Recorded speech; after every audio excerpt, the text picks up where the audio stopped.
Márcio André Lopes Cavalcante, processo excluído deste informativo por não ter sido concluído em virtude de pedido de vista. A de 2.905/MG. Julgados excluídos por terem menor relevância para concursos públicos ou por terem sido decididos com base em peculiaridades do caso concreto. A de 4.079/ES. Índice Direito Constitucional, Competências Legislativas. Lei estadual pode fixar número máximo de alunos por sala de aula. Poder Legislativo, Imunidade Material dos Vereadores. Poder Judiciário, CEI, não pode criar regras novas para a escolha do desembargador pelo 5º Constitucional. Direito Administrativo, concurso público por encargo público ou por determinação judicial e dever de indenizar. Direito Penal, fixação do regime prisional, fixação de regime inicial de cumprimento de pena e circunstâncias judiciais. Estatuto do Desarmamento, o aporte ilegal de arma de fogo deve ser absorvido pelo crime de homicídio. Direito Constitucional, Competências Legislativas. Lei estadual pode fixar número máximo de alunos por sala de aula. A competência para legislar sobre educação e ensino é concorrente. Art. 24 e X da CF/88. No âmbito da legislação concorrente, a União tem competência apenas para estabelecer as normas gerais SUMU, e os estados podem suplementar, complementar, detalhar a legislação federal do SU. As normas gerais sobre educação foram editadas pela União na Lei 9.394/96. LDB. Determinado estado membro editou uma lei prevendo o número máximo de alunos que poderiam estudar nas salas de aula das escolas públicas ou particulares. A lei existentes. O STF entendeu que essa lei é constitucional e que não usurpa a competência da União para legislar sobre normas gerais de educação. STF. Plenário. A de 4.060/SC. Réu. Luiz Fux. Julgado em 25 de fevereiro de 2015. Info 775. Informativo 775. STF. Esquematizado por Márcio André Lopes Cavalcante. Um número máximo de alunos por sala. O Estado de Santa Catarina editou uma lei prevendo o número máximo de alunos que poderiam estudar nas salas de aula das escolas públicas ou particulares existentes no Estado. A. Educação infantil envolvendo crianças de até 4 anos. Máximo de 15 alunos. B. Educação infantil envolvendo crianças de até 6 anos. Máximo de 25 crianças. C. Ensino fundamental até a 4 a série. Máximo de 30 alunos. D. Ensino fundamental nas demais séries. Máximo de 35 alunos. E. Ensino médio. Máximo de 40 alunos. O argumento utilizado pela lei estadual foi o de que um número muito grande de alunos por sala de aula não atende a critérios pedagógicos nem possibilita a adequada comunicação e aproveitamento do ensino. A de a Confederação Nacional dos Estabelecimentos de Ensino, CONFENEM, contudo, não concordou e propôs, no STF, uma AD contra a lei. Na ação, a CONFENEM argumentou que a União e os estados são competentes para legislar sobre educação, art. 24 e X da CF/88, mas as regras gerais instituídas pela União são de observância obrigatória e os estados não podem tratar sobre o tema de forma contrária. Segundo defendeu a autora da ADIM, a lei estadual teria violado o art. 25 da Lei Federal N. 9.394/96, LDB. O STF concordou com a AD proposta. A lei estadual violou a CF/88? Não. Lei editada por estado membro, que disponha sobre número máximo de alunos em sala de aula na educação infantil, fundamental e média. Não usurpa a competência da União para legislar sobre normas gerais de educação, art. 24 e X e 13 da CF/88. A competência para legislar sobre educação e ensino é concorrente. Art. 24. Compete à União, aos estados e ao Distrito Federal legislar concorrentemente sobre X, educação, cultura, ensino e desporto. No âmbito da legislação concorrente, a União tem competência apenas para estabelecer as normas gerais SUMU, e os estados podem suplementar, complementar, detalhar a legislação federal do SU. As normas gerais sobre educação foram editadas pela União na Lei N. 9.394/96, chamada de LDB, Lei de Diretrizes e Bases da Educação Nacional. A LDB trata sobre a quantidade de alunos em sala de aula em apenas um dispositivo. Confira, art. 25. Será o objetivo permanente das autoridades responsáveis alcançar a carga horária e as condições materiais do estabelecimento. Parágrafo único. Número de alunos e o professor. Relação adequada entre características regionais e locais. Cabe ao respectivo sistema de ensino, à vista das condições disponíveis e das estabelecer parâmetro para atendimento do disposto neste artigo. O sistema de ensino é uma expressão utilizada pela LDB que significa a organização do ensino no respectivo estado, DF ou município. Assim, dizemos que existe o sistema de ensino estadual, distrital e municipal. É o próprio ente que, por meio de lei, estabelece as regras sobre seu sistema de ensino, desde que respeitadas as normas gerais da União. Veja o que diz a LDB, art. 8. A União, os estados, o Distrito Federal e os municípios organizarão, em regime de colaboração, os respectivos sistemas de ensino. 2. Os sistemas de ensino terão liberdade de organização nos termos desta lei. Informativo 775 STF, esquematizado por Márcio André Lopes Cavalcante. 2. Art. 10. Os estados incumbir-se-ão de v. Baixar normas complementares para o seu sistema de ensino. Art. 11. Os municípios incumbir-se-ão de i. Baixar normas complementares para o seu sistema de ensino. Desse modo, o estado membro poderia legislar sobre seu sistema de ensino e essa regra de número máximo de alunos por sala de aula não violou nem a CF/88 nem o art. 25 da Lei N. 9.394/96. Ao contrário, a legislação estadual cumpriu o que determina o parágrafo único do referido art. 25. Segundo entendeu o STF, limite máximo de alunos em sala de aula é um tema que não precisa ser tratado de forma idêntica em todo o Brasil. Não precisa ter uma uniformidade nacional. Logo, não é matéria de normas gerais da União, pois envolve circunstâncias peculiares, tais como número de escolas colocadas à disposição da população naquele estado ou município, a oferta de vagas para o ensino fundamental e médio, quantitativo de crianças em idade escolar, o número de professores em oferta, entre outros. Assim, considerou-se que a lei do estado de Santa Catarina, ao prever número máximo de alunos por sala de aula, apenas esmiuçou o art. 25 da LDB, não avançando sobre matéria de competência da União. Durante os debates, os ministros ressaltaram que o STF, em matéria de competência legislativa, deve prestigiar e aceitar as leis de iniciativas regionais e locais, a menos que ofendam norma expressa e inequívoca da Constituição. Essa diretriz se ajusta à noção de federalismo como sistema que visaria a promover o pluralismo nas formas de organização política. Poder legislativo. Imunidade material dos vereadores. Importante durante a sessão da Câmara Municipal. Após discussão sobre uma representação contra o prefeito, um vereador passou a proferir pesadas ofensas contra outro parlamentar. O vereador ofendido ajuizou ação de indenização por danos morais contra o ofensor. A questão chegou até o STF que, julgando o tema sob a sistemática da repercussão geral, declarou que o vereador não deveria ser condenado porque agiu sob o manto da imunidade material. Na oportunidade, o STF definiu a seguinte tese que deverá ser aplicada aos casos semelhantes, nos limites da circunscrição do município e havendo pertinência com o exercício do mandato. Garante-se a imunidade prevista no art. 29, VIL, da CF aos vereadores. STF, plenário, RS 600.063/SP, Realrig, Marco Aurélio, EDPU Acórdão Min Roberto Barroso, julgado em 25 de fevereiro de 2015, repercussão geral, Info 775 O que são as chamadas imunidades parlamentares. Imunidades parlamentares são algumas prerrogativas conferidas pela CF/88 aos parlamentares para que eles possam exercer seu mandato com liberdade e independência. Informativo 775. STF, esquematizado por Márcio André Lopes Cavalcante. 3. Quais são as espécies de imunidade? Material, inviolabilidade. Formal, imunidade processual ou adjetiva. Significa que os deputados e senadores são invioláveis, civil e penalmente, por quaisquer de suas opiniões, palavras e votos. Art. 53 da CF/88 podem ser de duas espécies. A. Em relação à prisão. Art. 53(2). Desde a expedição do diploma, os membros do Congresso Nacional não poderão ser presos, salvo em flagrante de crime inafiançável. Nesse caso, os autos serão remetidos dentro de 24 horas à casa respectiva, para que, pelo voto da maioria de seus membros, resolva sobre a prisão. B. Em relação ao processo. Art. 53(3). ou, se for proposta e recebida denúncia criminal contra senador ou deputado federal, por crime ocorrido após a diplomação, o STF dará ciência à casa respectiva, que, por iniciativa de partido político nela representado e pelo voto da maioria de seus membros, poderá, até a decisão final, sustar o andamento da ação. A CF/88, ao tratar sobre as imunidades, no art. 53 fala sobre deputados federais e senadores. Indaga-se, os deputados estaduais e os vereadores também gozam das mesmas imunidades. Deputados estaduais, sim vereadores, a CF/88 determina que os deputados estaduais possuem as mesmas imunidades que os parlamentares federais. Logo, os deputados estaduais gozam tanto da imunidade material como formal. Os vereadores gozam de inviolabilidade por suas opiniões, palavras e votos no exercício do mandato e na circunscrição do município. Art. 29, VL. Resumindo, imunidade formal, não gozam. Imunidade material, possuem, mas desde que relacionado com o mandato e por manifestações feitas dentro do município. Caso concreto julgado pelo STF durante sessão da Câmara Municipal. Após discussão sobre uma representação contra o prefeito, um vereador passou a proferir pesadas ofensas contra outro parlamentar. O vereador ofendido ajuizou ação de indenização por danos morais contra o ofensor. A questão chegou até o STF que, julgando o tema sob a sistemática da repercussão geral, declarou que o vereador não deveria ser condenado porque agiu sob o manto da imunidade material. Na oportunidade, o STF definiu a seguinte tese que deverá ser aplicada aos casos semelhantes, nos limites da circunscrição do município e havendo pertinência com o exercício do mandato. Garante-se a imunidade prevista no art. 29, VL, da CF aos vereadores. STF, plenário, RS 600.063. Réu para acórdão Min Roberto Barroso, julgado em 25 de fevereiro de 2015. Durante os debates, o Min Celso de Mello afirmou que eventual abuso por parte do parlamentar deve ser coibido dentro da própria Casa Legislativa, pelos seus pares, que poderão até mesmo caçá-lo por quebra de decoro. O que não se pode é processar civil ou criminalmente o vereador por suas opiniões, palavras e votos no exercício do mandato e na circunscrição do município. Requisitos para a imunidade material dos vereadores. Repare que, para que haja a imunidade material dos vereadores, são necessários dois requisitos. 1. Que as opiniões, palavras e votos tenham relação com o exercício do mandato. E 2. Que tenham sido proferidas na circunscrição, dentro dos limites territoriais, do município. Informativo 775. STF, esquematizado por Márcio André Lopes Cavalcante. 4 ofensas que não tenham relação com o exercício do mandato ou que sejam proferidas fora do município não gozam da imunidades. Vereador que, no clamor de uma discussão, dirigiu expressões grosseiras contra policial militar. O STF entendeu que as supostas ofensas foram proferidas em contexto que não guardava nenhuma relação com o mandato parlamentar, durante discussão entre duas pessoas que se encontravam em local totalmente alheio à vereança. Logo, não se aplica a imunidade material. STF, plenário, INQ 3215, réu, Mendias Toffoli, julgado em 4 de abril de 2013. Poder Judiciário CE não pode criar regras novas para a escolha do desembargador pelo 5º Constitucional. A Assembleia Legislativa de determinado Estado aprovou emenda constitucional afirmando que, após o governador escolher um dos candidatos da lista tríplice para ser desembargador pelo 5º Constitucional, ele deveria ainda submeter esse nome à apreciação da ALE. Assim, o candidato escolhido pelo chefe do Poder Executivo somente seria nomeado se a Assembleia aprovasse a indicação pelo voto da maioria absoluta dos deputados. Dessa forma, foi criada mais uma etapa na escolha dos desembargadores pelo 5º Constitucional, que não está prevista no art. 94 da CF/88. O STF julgou essa emenda inconstitucional. A exigência de submissão do nome escolhido pelo governador à Casa Legislativa para preenchimento de vaga destinada ao 5º Constitucional invade a atuação do Poder Executivo. O procedimento para a escolha dos desembargadores foi tratado de forma exaustiva pelo art. 94 da CF/88, não podendo o constituinte estadual inovar e estabelecer novas etapas que não estejam expressamente previstas na Carta Federal. STF, plenário, AD 4150/SP, réu, Marco Aurélio, julgado em 25 de fevereiro de 2015, Info 775. Tribunal Regional Federal, TRF, e Tribunal de Justiça, TJ, são compostos por desembargadores federais, no caso do TRF, e estaduais, no caso do TJ. Esses desembargadores são juízes que foram promovidos por antiguidade ou merecimento, ou ex-advogados ou ex-membros do MP nomeados desembargadores pelo chamado sistema do 5º Constitucional. Regra do 5º Constitucional. A CF/88 determina que 5, ou seja, 20% das vagas de desembargadores no TJ e no TRF deverão ser preenchidas não por magistrados de carreira, mas sim por advogados e membros do MP. A isso chamamos de regra do 5º Constitucional. Vejamos os detalhes disso. Aplicado na composição dos TRFs e TJS, 1 em 5 dos lugares dos TRFs e dos TJS deve ser composto, alternadamente, por membros do MP com mais de 10 anos de carreira e advogados de notório saber jurídico e ilibada reputação com mais de 10 de efetiva atividade profissional. Informativo 775. STF, esquematizado por Márcio André Lopes Cavalcante. 5 os candidatos serão indicados em lista sextupla pelos órgãos representativos da respectiva classe, MP ou OAB, e o tribunal, recebida a lista, elaborará a lista tríplice, enviando ao Poder Executivo que, então, nos 20 dias subsequentes, escolherá um dos integrantes para a nomeação.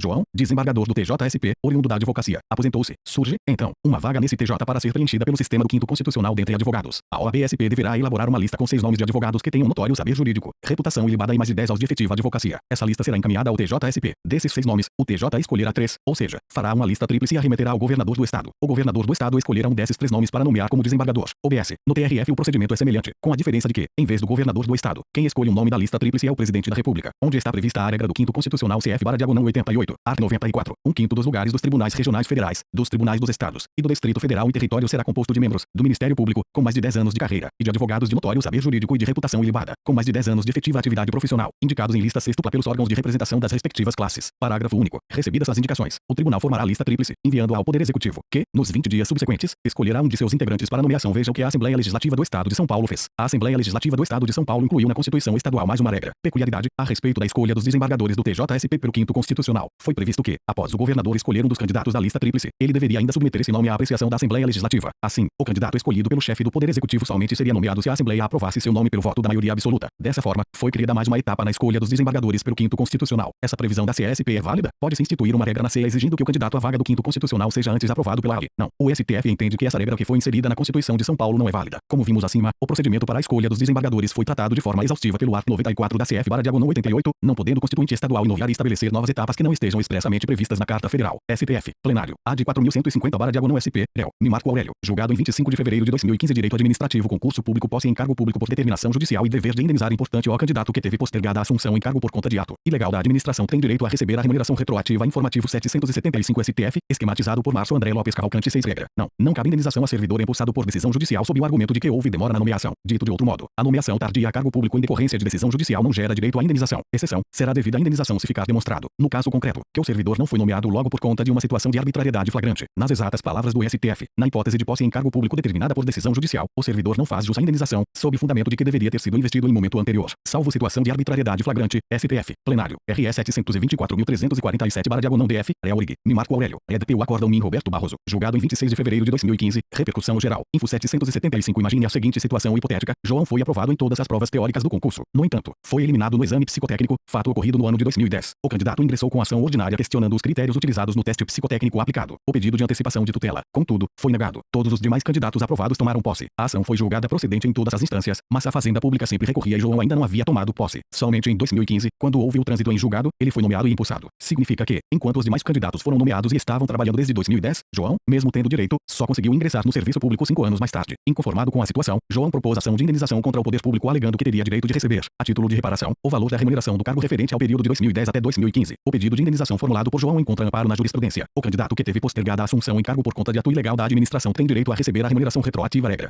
Não cabe indenização a servidor impulsado por decisão judicial sob o argumento de que houve demora na nomeação. Dito de outro modo, a nomeação tardia a cargo público em decorrência de decisão judicial não gera direito à indenização. Exceção, será devida a indenização se ficar demonstrado, no caso concreto, que o servidor não foi nomeado logo por conta de uma situação de arbitrariedade flagrante. O tema foi decidido pelo STF em sede de recurso extraordinário sob a sistemática da repercussão geral no julgado. O STF definiu a seguinte tese que deverá ser aplicada aos casos semelhantes. Na hipótese de posse em cargo público determinada por decisão judicial, o servidor não faz jus à indenização sob fundamento de que deveria ter sido investido em momento anterior, salvo situação de arbitrariedade flagrante. STF, plenário, RS 724.347/DF, Réu para Acórdão-me Roberto Barroso, julgado em 26 de fevereiro de 2015, porque o candidato não terá direito ao pagamento da remuneração retroativa. O direito à remuneração é consequência do exercício de fato do cargo. Dessa forma, inexistindo o efetivo exercício, a pessoa não faz jus à percepção de qualquer importância, a título de ressarcimento material, sob pena de enriquecimento sem causa. Informativo 775. STF, esquematizado por Márcio André Lopes Cavalcante. 7 O que entende o STJ. O STJ possui posição pacífica no sentido de que o candidato cuja nomeação tardia tenha ocorrido por força de decisão judicial não tem direito à indenização pelo tempo em que aguardou a solução definitiva pelo judiciário. STJ. Corte especial. ERSP 1.117.974/RS. Réu-P Acórdão-me Teorial Dinos Avaski, julgado em 21 de setembro de 2011. Peculiaridade ressalvada pelo STF. É importante destacar, no entanto, que o STF trouxe uma peculiaridade que antes não era reconhecida por ele nem pelo STJ. Trata-se da previsão de que pode haver uma exceção. Assim, em regra não será devida a indenização salvo se, no caso concreto, ficar demonstrado que o servidor não foi nomeado logo por conta de uma situação de arbitrariedade flagrante. Direito penal. Fixação do regime prisional. Fixação de regime inicial de cumprimento de pena e circunstâncias judiciais. Se a pena base é fixada acima do mínimo legal em virtude de as circunstâncias judiciais do artigo 59 do CP serem desfavoráveis, é possível que o juiz determine regime inicial mais gravoso do que o abstratamente previsto de acordo com a quantidade de pena aplicada.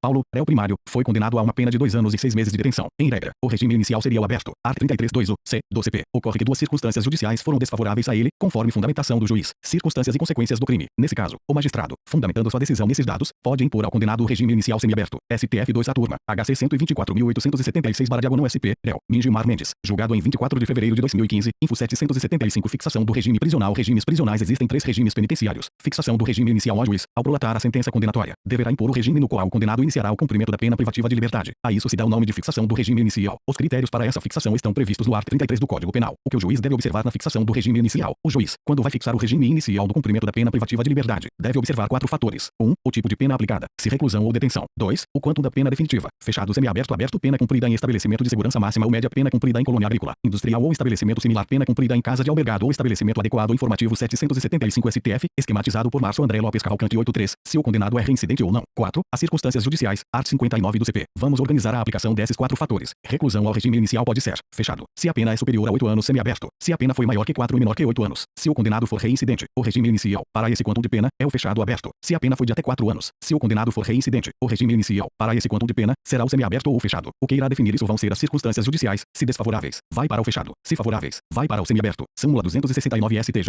é admissível a adoção do regime prisional semiaberto aos reincidentes condenados a pena igual ou inferior a 4 anos se favoráveis às circunstâncias judiciais. Detenção ao regime inicial pode ser fechado, nunca OBS. Alguns autores mencionam como exceção o art. 10 da Lei de Crimes Organizados, mas esse dispositivo é inconstitucional. Semiaberto, se a pena foi maior que 4 anos. Aberto, se a pena foi de até 4 anos. Se o condenado for reincidente, o regime inicial é o semiaberto. Vimos acima que o regime inicial da detenção nunca será o fechado. No entanto, o condenado que está cumprindo pena por conta de um crime punido com detenção poderá ir para o regime fechado caso cometa falta grave e seja sancionado com a regressão. Sim, é possível. Nesse caso, no entanto, não estaremos mais falando em regime inicial. Atenção, o que vimos nesses dois quadros são as regras gerais. Vamos agora fazer uma pergunta que reflete uma exceção a esse quadro. Informativo 775. STF, esquematizado por Márcio André Lopes Cavalcante 9. É possível que seja imposto ao condenado primário um regime inicial mais rigoroso do que o previsto para a quantidade de pena aplicada.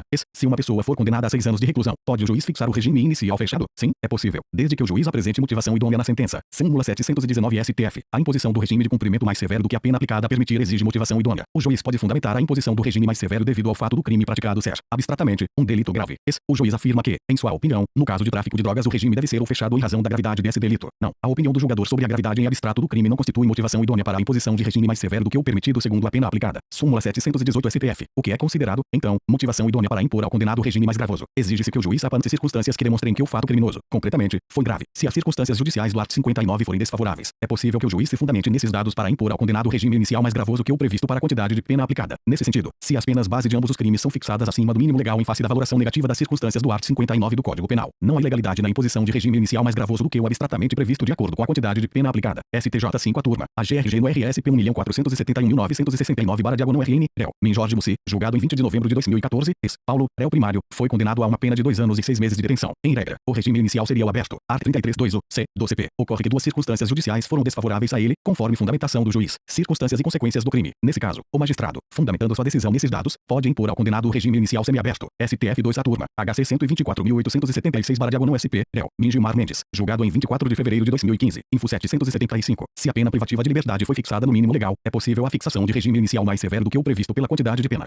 Paulo, réu primário, foi condenado a uma pena de 6 anos de reclusão. As circunstâncias judiciais foram favoráveis. Pode o juiz fixar o regime inicial fechado? Trata-se de tema polêmico. O STJ possui inúmeros julgados afirmando que fixada a pena base no mínimo legal e sendo o acusado primário e sem antecedentes criminais não se justifica a fixação do regime prisional mais gravoso. STJ 5 a turma. HC 303.247/SP. Réu. Min Jorge Mussi, julgado em 11 de novembro de 2014. Súmula 440 STJ. Fixada a pena base no mínimo legal, é vedado o estabelecimento de regime prisional mais gravoso do que o cabível em razão da sanção imposta. Ponto com base apenas na gravidade abstrata do delito. No entanto, o informativo 548 trouxe decisão do STJ no sentido de que, ainda que o juiz tenha considerado favoráveis as circunstâncias judiciais, art. 59 do CP, é admissível a fixação do regime inicial mais gravoso do que o abstratamente previsto de acordo com a quantidade de pena aplicada, desde que o magistrado fundamente essa decisão na gravidade concreta da conduta delituosa. STJ 5 a turma. HC 294.803 SP. Réu. Min Newton Trisotto, desembargador convocado do TJSC, julgado em 18 de setembro de 2014. Foi mencionado outro precedente da Corte no mesmo caminho. A estipulação do regime de cumprimento da pena não está atrelada, em caráter absoluto, à pena base. O fato de esta ser colocada no mínimo legal não torna obrigatória a fixação de regime menos severo, desde que, por meio de elementos extraídos da conduta delitiva, seja demonstrada a gravidade concreta do crime, de forma a autorizar a imposição de regime mais rigoroso do que aquele permitido pelo quanto da reprimenda. STJ 6 a turma. HC 262.939 SP. Réu. Min Sebastião Reis Júnior, julgado em 08042014. Vamos acompanhar para saber qual entendimento irá prevalecer. Informativo 775. STF, esquematizado por Márcio André Lopes Cavalcante 10. Estatuto do Desarmamento. O aporte ilegal de arma de fogo deve ser absorvido pelo crime de homicídio importante se o agente, utilizando arma de fogo, atira e mata alguém, haverá homicídio e porte de arma de fogo ou apenas homicídio. Se uma pessoa pratica homicídio com arma de fogo, a acusação por porte deverá ser absorvida. Aplica-se o princípio da consunção. Depende da situação. Situação 1. Não. O crime de porte não será absorvido se ficar provado nos autos que o agente portava ilegalmente a arma de fogo em outras oportunidades antes ou depois do homicídio e que ele não se utilizou da arma tão somente para praticar o assassinato.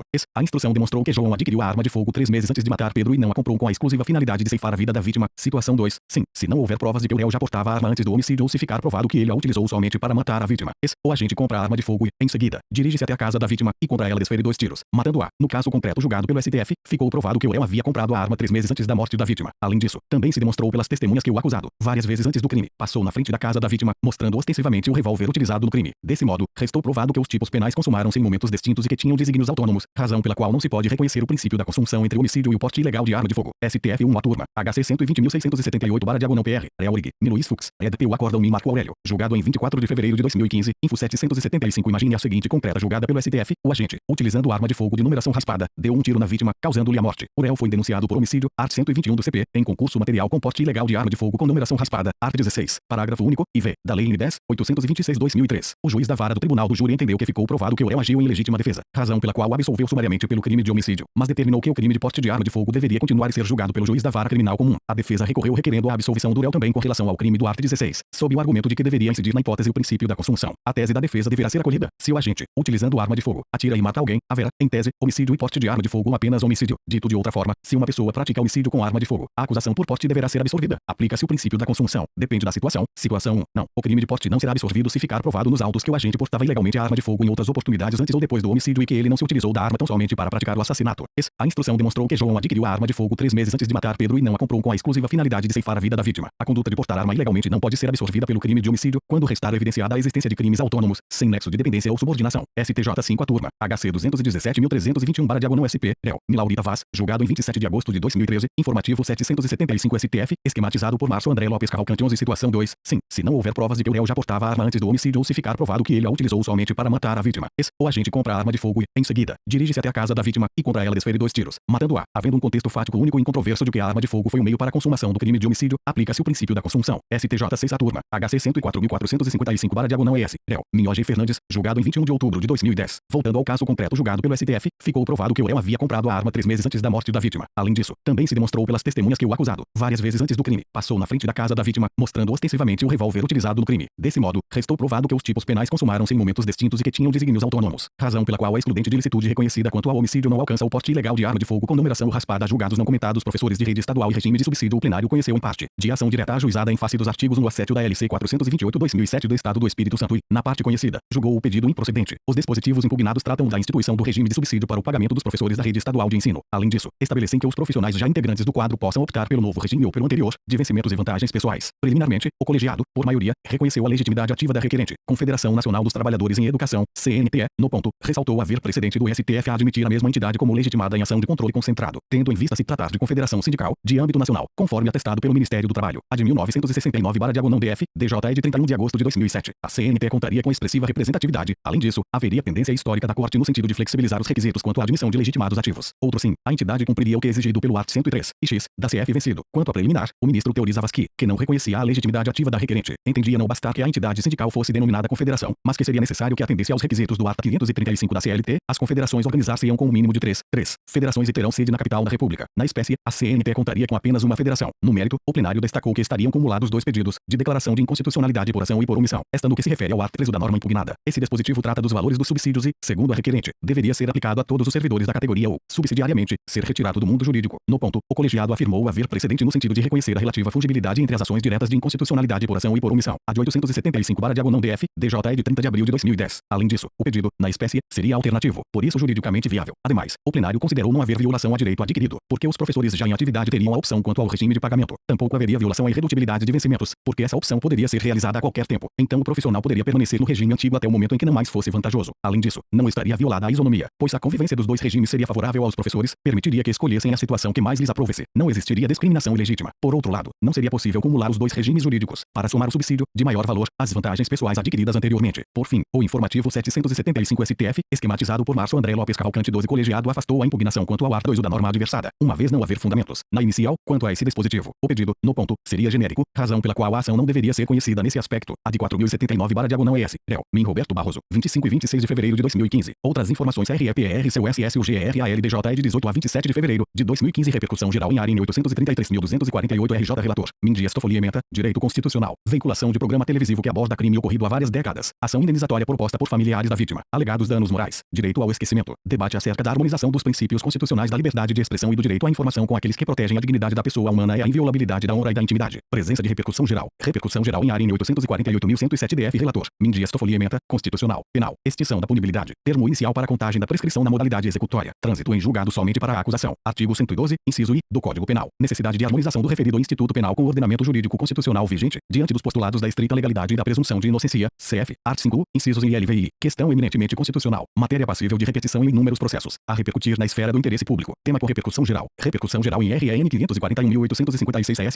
PU Acordão. Minjumar Mendes Recurso Extraordinário. Direito Trabalhista. Prescrição. FGTS. Questão relativa ao termo inicial para questionar o direito à correção de diferenças alusivas ao Fundo de Garantia do Tempo de Serviço. Lei Complementar 110/2001. Controvérsia que se situa no âmbito da legislação infraconstitucional. Ofensa reflexa. Ausência de repercussão geral da questão suscitada. Repercussão geral em área em 849.397 RS Relator. Relator: Minteoriza Vasque Ementa. Processual Civil. Recurso extraordinário com agravo. Estado do Rio Grande do Sul. Servidores públicos. Vencimento básico. Incorporação de 50% da parcela autônoma. Ocorrência de decesso remuneratório. Necessidade de reexame da legislação estadual pertinente do conjunto fático. Probatório dos autos. Ausência de repercussão geral 1. A controvérsia relativa à incorporação de 50% da parcela autônoma ao vencimento básico dos servidores públicos do Estado do Rio Grande do Sul, por demandar a interpretação das leis estaduais 10, 395, 95 e 13, 733, 11, é de natureza infraconstitucional 2. É pacífico na jurisprudência desta Corte o entendimento de que é inviável, em sede de recurso extraordinário, a verificação, caso a caso, de decesso remuneratório decorrente de alteração no regime jurídico de servidores públicos, já que indispensável seria a reapreciação do conjunto fático probatório dos autos. Súmula 279, 3. É cabível a atribuição dos efeitos da declaração de ausência de repercussão geral quando não há matéria constitucional a ser apreciada ou quando eventual ofensa à Carta Magna se dê de forma indireta ou reflexa. RE 584.608 RG. Minha Grace. DJ de 13 de março de 2009. 4. Ausência de repercussão geral da questão suscitada, nos termos do art. 543-A do CPC. Repercussão geral em RN 633.981 DF. PU Acordão. Minjumar Mendes. Recurso extraordinário. Direito civil. Divórcio direto. Ausência de coabitação dos cônjuges como prova da separação de fato. Análise da presença dos requisitos necessários. Código Civil. Controvérsia que se situa no âmbito da legislação infraconstitucional. Ofensa reflexa. Ausência de repercussão geral da questão suscitada. Decisões publicadas. 5 CLPP NGD DJ 18 a 27 de fevereiro de 2015 ADN 2940 S. Relator: Marco Aurélio. Informativo 775. STF. Esquematizado por Márcio André Lopes Cavalcante. 13. Diploma legal órgão do Executivo. Criação iniciativa. Vício formal. Surge vício de iniciativa quando o diploma legal teve origem na própria Assembleia e versa a criação de órgão vinculado à Secretaria de Estado da Saúde. Noticiado no Informativo 771 RN 662.406 AL. Relator: Minteoriza Vasque Ementa. Direito administrativo. Gratificação de desempenho de atividade técnica de fiscalização agropecuária. GDTFA. Termo final do direito à paridade remuneratória entre servidores ativos e inativos. Data da realização da avaliação do primeiro ciclo 1. O termo inicial do pagamento diferenciado das gratificações de desempenho entre servidores ativos e inativos é o da data da homologação do resultado das avaliações, após a conclusão do primeiro ciclo de avaliações, não podendo a administração retroagir os efeitos financeiros à data anterior. 2. É ilegítima. Portanto, nesse ponto, a portaria MAPA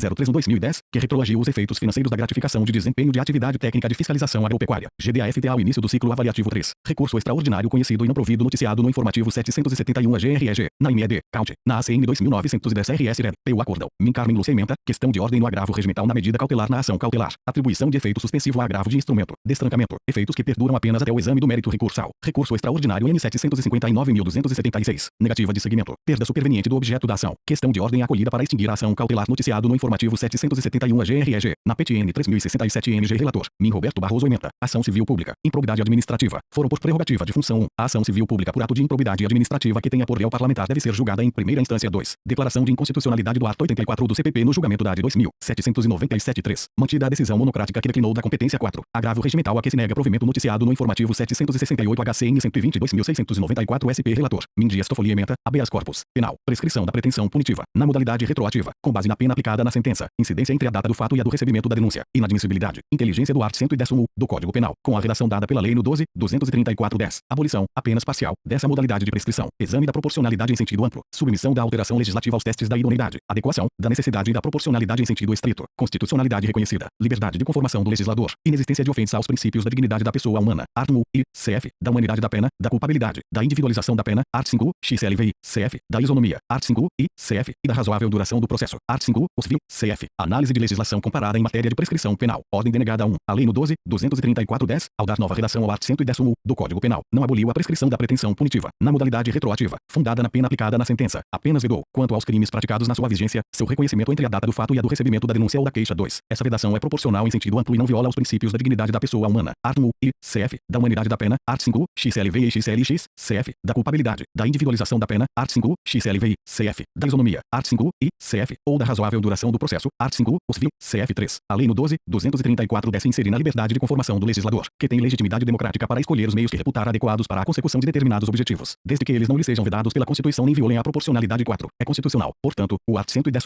do Código Penal, com a redação dada pela Lei no 12.234-10. 5. Ordem de habeas corpus denegada noticiado no Informativo 771 RN 570.392 RS. Relatora: Min Carmen Lúcia Ementa. Recurso extraordinário. Repercussão geral. Lei proibitiva de nepotismo. Vício formal de iniciativa legislativa. Inexistência. Norma coerente com os princípios do art. 37, caput, da Constituição da República. Recurso extraordinário provido 1. O Procurador-Geral do Estado dispõe de legitimidade para interpor recurso extraordinário contra acórdão do Tribunal de Justiça proferido em representação de inconstitucionalidade. Art. 125-2 da Constituição da República. Em defesa de lei ou ato normativo estadual ou municipal, em simetria à mesma competência atribuída ao Advogado-Geral da União. Art. 103-3 da Constituição da República. Teoria dos poderes implícitos. 2. Não é privativa do chefe do Poder Executivo a competência para a iniciativa legislativa de lei sobre nepotismo na administração pública. Leis com esse conteúdo normativo dão concretude aos princípios da moralidade e da impessoalidade do art. 37, caput, da Constituição da República, que, ademais, tem aplicabilidade imediata, ou seja, independente de lei. Precedentes. Súmula vinculante N 13, 3. Recurso extraordinário provido noticiado no Informativo 771 RN AN 773.992-BA Relator, Mindias Toffoli Ementa, recurso extraordinário, repercussão geral reconhecida, tributário, IPTO, Empresa Brasileira de Correios e Telégrafos, ST, imunidade recíproca, art. 150, VA, da CF1, perfilhando a cisão estabelecida entre prestadoras de serviço público e exploradoras de atividade econômica. A Corte sempre concebeu a Empresa Brasileira de Correios e Telégrafos como uma empresa prestadora de serviços públicos de prestação obrigatória e exclusiva do Estado. 2. A imunidade recíproca prevista no art. 150, VA, da Constituição, alcança o IPTO que incidiria sobre os imóveis de propriedade da ST e por ela utilizados. 3. Não se pode estabelecer, a priori, nenhuma distinção entre os imóveis afetados ao serviço postal e aqueles afetados à atividade econômica. Informativo 775 STF, esquematizado por Márcio André Lopes Cavalcante 14.4. Na dúvida suscitada pela apreciação de um caso concreto, acerca, por exemplo, de quais imóveis estariam afetados ao serviço público e quais não se pode sacrificar a imunidade tributária do patrimônio da empresa pública, sob pena de se frustrar a integração nacional. 5. As presunções sobre o enquadramento originariamente conferido devem militar a favor do contribuinte. Caso já lhe tenha sido deferido o status de imune, o afastamento dessa imunidade só pode ocorrer mediante a constituição de prova em contrário produzida pela administração tributária. 6. Recurso extraordinário a que se nega provimento noticiado no informativo 763 ARN 660.010 Relator, Mindias Toffoli Ementa, recurso extraordinário, repercussão geral reconhecida, servidor público, odontologistas da rede pública, aumento da jornada de trabalho sem a correspondente retribuição remuneratória, desrespeito ao princípio constitucional da irredutibilidade de vencimentos. 1. O assunto corresponde ao tema no 514 da gestão por temas da repercussão geral do portal do Supremo Tribunal Federal na internet e está assim descrito: aumento da carga horária de servidores públicos, por meio de norma estadual, sem a devida contraprestação remuneratória. 2. Conforme a reiterada jurisprudência do Supremo Tribunal Federal, não tem o servidor público direito adquirido a regime jurídico remuneratório, exceto se da alteração legal decorrer redução de seus rendimentos, que é a hipótese dos autos. 3. A violação da garantia da irredutibilidade de vencimentos pressupõe a redução direta dos estipêndios funcionais pela diminuição pura e simples do valor nominal do total da remuneração ou pelo decréscimo do valor do salário hora, seja pela redução da jornada de trabalho com adequação dos vencimentos à nova carga horária, seja pelo aumento da jornada de trabalho sem a correspondente retribuição remuneratória. 4. Não há divergência, nos autos, quanto ao fato de que os odontologistas da rede pública vinham exercendo jornada de trabalho de 20 horas semanais, em respeito às regras que incidiam quando das suas respectivas investiduras, tendo sido compelidos, pelo decreto estadual no 4.345/2005 do Paraná, a cumprir jornada de 40 horas semanais sem acréscimo remuneratório e, ainda, sob pena de virem a sofrer as sanções previstas na lei estadual no 6.174/70. No caso, houve inegável redução de vencimentos, tendo em vista a ausência de previsão de pagamento pelo aumento da carga horária de trabalho, o que se mostra inadmissível, em razão do disposto no art. 37, inciso XV, da Constituição Federal. 6. Recurso extraordinário provido para se declarar a parcial inconstitucionalidade do art. 1 do decreto estadual no 4.345, de 14 de fevereiro de 2005, do Estado do Paraná, sem redução do texto, e, diante da necessidade de que sejam apreciados os demais pleitos formulados na exordial, para se determinar que nova sentença seja prolatada após a produção de provas que foi requerida pelas partes. 7. Reafirmada a jurisprudência da Corte e fixadas as seguintes teses jurídicas, e a ampliação de jornada de trabalho sem alteração da remuneração do servidor consiste em violação da regra constitucional da irredutibilidade de vencimentos, e, no caso concreto, o 1 do art. 1 do decreto estadual no 4.345, de 14 de fevereiro de 2005, do Estado do Paraná não se aplica aos servidores elencados em seu caput que, antes de sua edição, estavam legitimamente submetidos à carga horária semanal inferior a 40 horas noticiado no informativo 765 ARN 709.212 DF Relator, Minjumar Mendes recurso extraordinário, direito do trabalho, fundo de garantia por tempo de serviço, FGTS, cobrança de valores não pagos, prazo prescricional, prescrição quinquenal, art. 7 XXX, da Constituição, superação de entendimento anterior sobre prescrição trintenária, inconstitucionalidade dos artigos 23.5, da Lei 8.036.995 do Regulamento do FGTS aprovado pelo Decreto 99.684, 1990, segurança jurídica, necessidade de modulação dos efeitos da decisão, art. 27 da Lei 9.868, 1999, declaração de inconstitucionalidade com efeitos ex nunc, recurso extraordinário a que se nega provimento noticiado no informativo 767 AGREG, no ARN 843.375 RJ Relator, Marco Aurélio recurso extraordinário, matéria fática e legal. O recurso extraordinário não é meio próprio ao revolvimento da prova, também não servindo à interpretação de normas estritamente legais. Prequestionamento, configuração, razão de ser. O prequestionamento não resulta da circunstância de a matéria haver sido arguida pela parte recorrente. A configuração pressupõe debate e decisão prévios pelo colegiado, ou seja, emissão de entendimento. O Instituto visa o cotejo indispensável a que se diga enquadrado o recurso extraordinário no permissivo constitucional noticiado no informativo AGREG, no ARN 818.064 CR Relator, Min Roberto Barroso Ementa, agravo regimental em agravo de instrumento, súmula 282, ausência de prequestionamento, súmula 283/diagonal STF. A alegada ofensa ao art. 37 da Constituição Federal não foi apreciada pelo acordão impugnado, nem tampouco foi suscitada nos embargos declaratórios. Incide, portanto, o óbice da súmula 282/diagonal STF. A controvérsia foi decidida com fundamento no princípio isonômico, fundamento não impugnado pela parte recorrente na peça de recurso extraordinário. Incidência da súmula 283/diagonal STF. Agravo regimental a que se nega provimento noticiado no informativo APN 347 CR Relatora, Mirosa Weber Menta. Penal, processual penal, ação penal originária, crime previsto no art. 13 da Lei 7.143/83. Não configuração, subvenção social, atipicidade 1. O desvio de subvenção social, de subsídios federais ou de verbas federais pode, a depender das circunstâncias do caso, configurar os crimes de peculato, de apropriação indébita ou mesmo de estelionato. 2. Denúncia que não imputa aos acusados a apropriação privada da subvenção social, satisfazendo-se com a afirmação de que a subvenção social não teria sido aplicada no projeto que lhe deu causa e classificando-a no crime do art. 13 da Lei no 7.134/1985. 3. Subvenção social não é crédito ou financiamento concedido por órgãos da administração pública, direta ou indireta, ou recurso proveniente de incentivo fiscal, o que afasta a aplicação do art. 13 da Lei no 7.134/1985. 4. Inviabilidade do enquadramento da conduta narrada na denúncia nos tipos de peculato, apropriação indébita, estelionato ou do art. 13 da Lei no 7.134/1985 que leva à absolvição por atipicidade. 5. Ação penal julgada improcedente noticiado no informativo 772 Quest, Ord. Em INQN 3552 CRS informativo 771 165 STF, esquematizado por Márcio André Lopes Cavalcante 15 relator, Marco Aurélio Inquérito, detentor de prerrogativa de foro, indícios, surgindo indícios de detentor de prerrogativa de foro estar envolvido em fato criminoso, cumpre a autoridade judicial remeter o inquérito ao Supremo, precedente, inquérito no 2842, relator ministro Ricardo Lewandowski, sob pena de haver o arquivamento ante a ilicitude dos elementos colhidos noticiado no informativo 772 RN 239.458 SP relatora,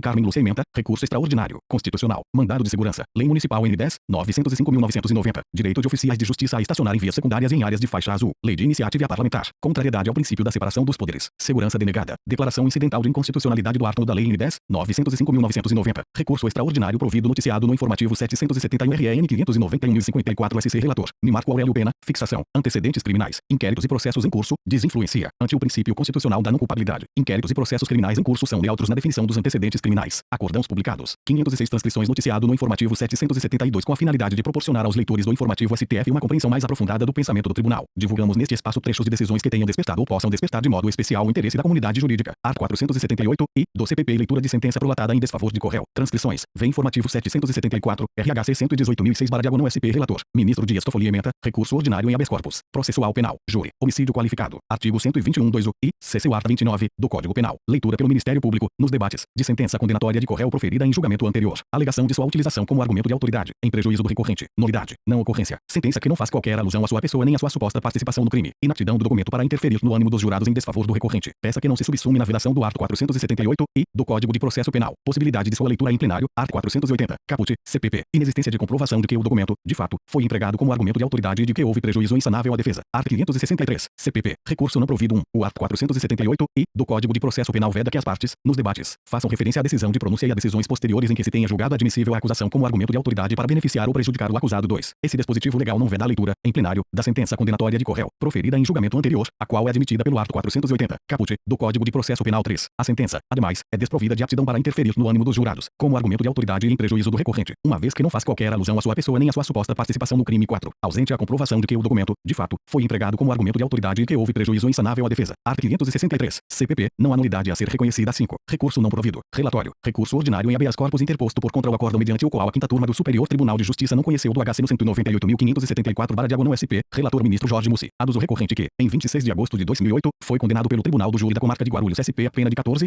anos de reclusão e que esse julgamento seria nulo, por violação do art. 478 e do Código de Processo Penal, uma vez que, em plenário, o representante do Ministério Público, utilizando-a como argumento de autoridade, procedeu à leitura da sentença condenatória, proferida em julgamento anterior, do Correio, inclusive rogando para que os senhores jurados, lê-se em sua companhia, anexo 2, FL 99. Segundo o recorrente, a leitura dessa sentença se coaduna perfeitamente com o dispositivo do art. 478 do CPP, pois que a sentença é sem sombra de dúvida a decisão posterior que julgou admissível a acusação, demonstrando, destarte, que os senhores jurados como leigos que são, acabaram por serem induzidos a erro, e condenaram o recorrente somente com base nestes argumentos, por mais que o legislador não tivesse inserido no dispositivo infraconstitucional a frase, leitura de sentença do Correio, por uma singela interpretação concluímos que a menção, as decisões posteriores que julgaram admissível a acusação é sim uma explanação da leitura de sentenças de julgamento que ocorrem de Correios, quando da ocorrência de decisão em julgamento, o que se amolda perfeitamente ao vertente caso, ao ver do recorrente, leitura de peças e sua indicação é ampara de, pelo artigo 480 do CPP, contudo, ler decisão que admitiu e ratificou a acusação, como na espécie uma sentença, é sim violar o dispositivo do artigo 478 do Diploma Processual Penal, afinal, é vedado utilizar como argumento de autoridade informativo 775, STF, esquematizado por Márcio André Lopes Cavalcante 16 ante o exposto, requer provimento do recurso e a concessão da ordem de habeas corpus, de modo que seja cassada sua condenação e determinada sua submissão a novo julgamento pelo Tribunal do Júri. Após contrarrazões, o recurso foi recebido e encaminhado ao Supremo Tribunal Federal. O Ministério Público Federal, em parecer do ilustre Subprocurador-Geral da República Dr. Mário José Gise, opinou pelo não conhecimento do recurso ou, caso dele se conheça, pelo seu não provimento. É o relatório. Voto. Como exposto, trata-se de recurso ordinário em habeas corpus, interposto por contra o acórdão mediante o qual a 5ª turma do Superior Tribunal de Justiça não conheceu do HC no 198.574/SP, relator ministro Jorge Mussi. Transcrevo a ementa desse julgado, habeas corpus, impetração originária, substituição ao recurso especial cabível, impossibilidade, respeito ao sistema recursal previsto na Carta Magna, não conhecimento 1, nos termos do inciso I do artigo 105 da Constituição Federal, o Superior Tribunal de Justiça é competente para julgar, em recurso especial, as causas decididas, em única ou última instância, pelos tribunais regionais federais ou pelos tribunais dos estados, do Distrito Federal e territórios, nas hipóteses descritas de forma taxativa nas suas alíneas A, B e C. 2. Com o intuito de homenagear o sistema criado pelo Poder Constituinte originário para a impugnação das decisões judiciais, necessária à racionalização da utilização do habeas corpus, o qual não deve ser admitido para contestar decisão contra a qual exista previsão de recurso específico no ordenamento jurídico. 3. Em se tratando de direito penal, destinado a recuperar as mazelas sociais e tendo como regra a imposição de sanção privativa de liberdade, o direito de locomoção, sempre estará em discussão, ainda que de forma reflexa. Tal argumento, entretanto, não pode mais ser utilizado para que todas as matérias que envolvam a persecutio criminis injudictio até a efetiva prestação jurisdicional sejam trazidas para dentro do habeas corpus, cujas limitações cognitivas podem significar, até mesmo, o tratamento inadequado da providência requerida. 4. Tendo em vista que a impetração aponta como ato coator acórdão proferido por ocasião do julgamento de apelação criminal, contra a qual seria cabível a interposição do recurso especial, depara-se com flagrante utilização inadequada da via eleita. Circ. circunstância que impede o seu conhecimento. 5. Como o orite foi impetrado antes da alteração do entendimento jurisprudencial desta Corte Superior de Justiça, o alegado constrangimento ilegal será enfrentado para que se analise a possibilidade de eventual concessão de habeas corpus de ofício. Homicídio qualificado. Artigo 121-2, inciso I, do Código Penal. Apontada a violação ao artigo 478 do Código de Processo Penal. Leitura da sentença que condenou o réu pela prática do mesmo delito. Ausência de óbice legal. Nulidade inexistente. 1. De acordo com o artigo 478 do Código de Processo Penal, as partes não podem fazer referências, durante os debates, à decisão de pronúncia, às decisões posteriores que julgaram admissível a acusação ou a determinação do uso de algemas como argumento de autoridade que beneficiem ou prejudiquem o acusado, bem como ao silêncio do acusado ou à ausência de interrogatório por falta de requerimento, em seu prejuízo. 2. A sentença condenatória proferida contra a réu não consta dos incisos I do artigo 478 da Lei Processual Penal, inexistindo óbice a sua menção por quaisquer das partes. 3. O caput do artigo 480 do Código de Processo Penal prevê a possibilidade de leitura de peças processuais pelas partes, podendo a acusação, a defesa e os jurados, a qualquer momento e por intermédio do juiz presidente, pedir que o orador indique a folha dos autos onde se encontra o trecho lido ou citado. 4. Desse modo, não se pode afirmar que a leitura pelo membro do Ministério Público do edito repressivo prolatado contra a réu tenha se dado em dissonância com o que prevê a legislação processual penal pertinente, não se vislumbrando a ocorrência da IVA indicada pelos impetrantes. 5. Habeas corpus não conhecido. Contra essa decisão, insurge-se o recorrente. O presente recurso foi interposto tempestivamente, a despeito de não ter conhecido do habeas corpus. O Superior Tribunal de Justiça analisou a questão de fundo, alegada nulidade do julgamento pelo Tribunal do Júri, razão porque sua reapreciação, nesta sede, não importa a supressão de instância. O recorrente, condenado pelo Tribunal do Júri, como incurso nas sanções do art. 121-2 e CCU art. 29, caput, do Código Penal, a pena de 14 anos de reclusão, em regime inicial fechado, insiste no reconhecimento da nulidade desse julgamento, pelo fato de a acusação, em plenário, ter lido a anterior sentença condenatória de réu, sem razão. Contudo, diversamente do que sustenta o recorrente, houve-se conserto o Superior Tribunal de Justiça ao assentar que pela letra do artigo 478 do Código de Processo Penal, as partes não podem fazer referências, durante os debates, à decisão de pronúncia, às decisões posteriores que julgaram admissível a acusação ou a determinação do uso de algemas como argumento de autoridade que beneficiem ou prejudiquem o acusado, bem como ao silêncio do acusado ou à ausência de interrogatório por falta de requerimento, em seu prejuízo. Na hipótese em tela, pelo doutor defensor do réu foi requerido que constasse em ata que o representante do Ministério Público, durante sua explanação, leu os depoimentos tomados quando do julgamento em plenário de FLS 289, 291, 292, 295 e 299 e STJFL 167. Dentre as peças lidas pelo órgão ministerial, estaria a sentença que condenou o réu a pena de 14 anos de reclusão pela prática do crime de homicídio qualificado, e STJFLS 143-144. Ora, o édito repressivo prolatado contra o réu não consta dos incisos I do artigo 478 da Lei Processual Penal, inexistindo óbice a sua leitura por quaisquer das partes. Aliás, o próprio caput do artigo 480 do Código de Processo Penal estabelece a possibilidade de leitura de peças processuais pelas partes, podendo a acusação, a defesa e os jurados, a qualquer momento e por intermédio do juiz presidente, pedir que o orador indique a folha dos autos onde se encontra o trecho lido ou citado. Confira-se, art. 480. A acusação, a defesa e os jurados poderão, a qualquer momento e por intermédio do juiz presidente, pedir ao orador que indique a folha dos autos onde se encontra a peça por ele lida ou citada, facultando-se, ainda, ao jurado solicitar-lhe, pelo mesmo meio, o esclarecimento de fato por ele alegado. Desse modo, não estando a sentença condenatória do réu dentre as decisões cuja referência é proibida, havendo a previsão, na própria legislação processual penal, de leitura de peças dos autos pelas partes, e inexistindo a comprovação de que o órgão acusatório tenha informativo 775, STF, esquematizado por Márcio André Lopes Cavalcante 17, utilizado o édito repressivo prolatado contra um dos acusados como argumento de autoridade. Correta a conclusão da Corte de Origem, que assim se manifestou sobre o ponto. Quanto à preliminar arguida por ambos os defensores, razão alguma lhes assiste. A leitura do conjunto probatório colhido nos autos não é vedada. Todos os depoimentos, laudos e decisões constantes dos autos podem ser lidos aos senhores jurados, pois fazem parte dos autos e a eles têm os juízes leigos pleno acesso. O que a lei veda é a tentativa de, tanto a acusação quanto a defesa, fazerem uso de tais documentos lendos aos jurados como argumento de autoridade, que beneficiem ou prejudiquem o acusado, como expressamente dispõe o inciso I do artigo 478 do Código de Processo Penal, ou seja, tentem persuadir os jurados a acolher determinada tese não pelo conteúdo do documento constante dos autos, mas diante da fonte de onde o mesmo emana, autoridade, juiz ou desembargador, infere, se da ata de julgamento que combativo o defensor requereu que constasse, apenas, que o representante da Justiça Pública fez a leitura de folha dos autos, sem nada especificar se com argumento de autoridade ou não, daí porque, não demonstrada a contaminação da vontade dos senhores jurados, nem prejuízo daí decorrente, rejeito a preliminar invocada, e STJ-FLS 204-205, anexo 2, FLS 78-87, não se vislumbra, portanto, a alegada nulidade do julgamento em razão da leitura, em plenário, da sentença condenatória do réu, proferida em julgamento anterior, nos termos do art. 480, caput, do Código de Processo Penal, as peças constantes dos autos podem ser lidas pelas partes, vedando, se apenas que a decisão de pronúncia e as decisões posteriores que julgaram admissível a acusação sejam utilizadas como argumento de autoridade para beneficiar ou prejudicar o acusado. Art. 478 e CPP. Anterior sentença condenatória de réu não se subsume no conceito de decisões posteriores que julgaram admissível a acusação, o qual compreende o acórdão confirmatório da pronúncia, bem como os habeas corpus e recursos especial e extraordinário decididos, respectivamente, pelo Superior Tribunal de Justiça e pelo Supremo Tribunal Federal, como bem observado pelo Ministério Público Federal em seu parecer. A defesa não logrou comprovar que a leitura da sentença condenatória prolatada em desfavor do réu foi empregada como argumento de autoridade, de modo tal que produzisse insanável prejuízo à defesa, circunstância que, per se, obsta a declaração do vício procedimental e a imposição de eventual sanção de nulidade. Art. 563, CPP. Nesse particular, observo que, de acordo com a ata de julgamento da sessão do júri, a defesa do recorrente limitou-se a sustentar a tese de sua não participação no homicídio, anexo 1, FL 15. Ora, a anterior sentença condenatória do réu não faz qualquer alusão à hora recorrente ou à sua suposta participação no crime. Seu relatório, aliás, nem sequer menciona o nome do recorrente, anexo 1, FLS 1112. Essa sentença, portanto, não tinha aptidão para interferir no ânimo dos jurados em desfavor do hora recorrente, como argumento de autoridade. A situação, portanto, é bem diversa daquela que o art. 478 e do Código de Processo Penal procura tutelar, qual seja, o impedimento de que a decisão de pronúncia ou quaisquer outras que a ela se refiram sejam esgrimidas nos debates como argumento de autoridade para prejudicar ou beneficiar o acusado, por conterem juízos de valor a respeito da materialidade do crime, do dos indícios de autoria e da existência de qualificadoras. Em suma, não há vício que tenha comprometido a imparcialidade do julgamento pelo Conselho de Sentença. Juiz natural da causa. Art. 5, SVI, D, CF. Ante o exposto, nego provimento ao recurso. É como voto. Inovações legislativas 18 a 27 de fevereiro de 2015 acorda o pendente de publicação nomes suprimidos pelo informativo Lei no 13.102, de 26 de fevereiro de 2015 e altera a Lei no 13.019, de 31 de julho de 2014, que estabelece o regime jurídico das parcerias voluntárias, envolvendo ou não transferências de recursos financeiros, entre a administração pública e as organizações da sociedade civil, em regime de mútua cooperação, para a consecução de finalidades de interesse público, define diretrizes para a política de fomento e de colaboração com organizações da sociedade civil, institui o termo de colaboração e o termo de fomento, e altera as leis nos 8.429, de 2 de junho de 1992, e 9.790, de 23 de março de 1999, publicada no DOU em 27 de fevereiro de 2015, seção 1, e 3 Secretaria de Documentação, SDO Coordenadoria de Jurisprudência Comparada e Divulgação de Julgados, cjcd@stf.jus.br Informativo 775, STF, esquematizado por Márcio André Lopes Cavalcante 18.